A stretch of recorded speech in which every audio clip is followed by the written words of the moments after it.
This one's often considered the Empire Strikes Back of zombie movies.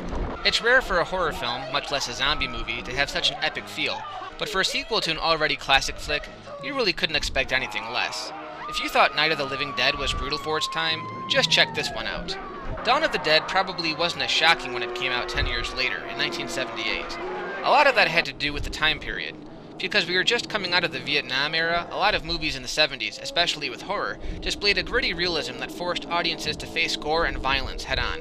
Films like Wes Craven's Last House on the Left and Tobe Hooper's Texas Chainsaw Massacre played a big part in that. So while Dawn of the Dead didn't offer as realistic of an experience, what we got was still a fun, gory roller coaster ride that pretty much keeps moving from start to finish. It's a balls-to-the-wall thrill fest. Heads are getting blown off, rednecks are going trigger-happy in the fields, a biker gang starts to join in on the rebellion toward the end, and all while this is happening, the zombies take over a large uninhabited mall, continuing to do what they did in life: consuming. That's the central theme of this film, America's constant need to consume everything in its path, not to mention that the lives most of us lead are strictly composed of needless routine. Even in death, the zombies attempt to roam the mall in search of pointless consumption, once again slapping us with the harsh truth. Now, aside from its literal qualities, it's still just a fun zombie film, and if you don't look too much into it, it could come across as a live-action graphic novel, as most of Romero's zombie flicks do. The fact that this one had a larger budget and was shot in color doesn't detract from the pretty documentary feel of the original. If anything, it's just as effective, and for the time, having a zombie movie constrained to a mall was an interesting idea.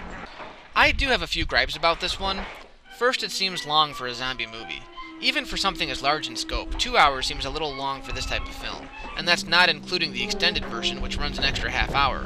Also, the characters aren't quite as iconic as the heroes in the original. In a movie like this, you don't necessarily expect the characters to jump out at you, but at least part of the time it seems like we're rooting for the zombies. When the biker gang shows up towards the tail end of the film, we care more about them than any of the central characters, and the bikers are more brutal than anyone else. And because of the music, the clothing, and the hairstyles, it's pretty obvious what decade this came from. I would say that whereas Night of the Living Dead feels pretty timeless, the same can't be said for its sequel, which screams out 1970s. These are simply minor annoyances, and while it isn't as great of a film as some critics make it out to be, it's satisfying as hell and a worthy sequel to its black and white counterpart.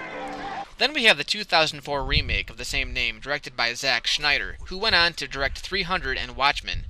It was written by James Gunn, who, prior to Dawn of the Dead, wrote both Scooby-Doo movies as well as, get this, Tromeo and Juliet. That's right, a successful Hollywood writer actually wrote the screenplay for a Troma movie. Moving on. The remake is one of those movies fans of the Romero version would expect to hate. The biggest complaint amongst fans is that in this version, the zombies run, which Romero, like many of his fans, has always debated, saying that the dead can't run because their ankles would break.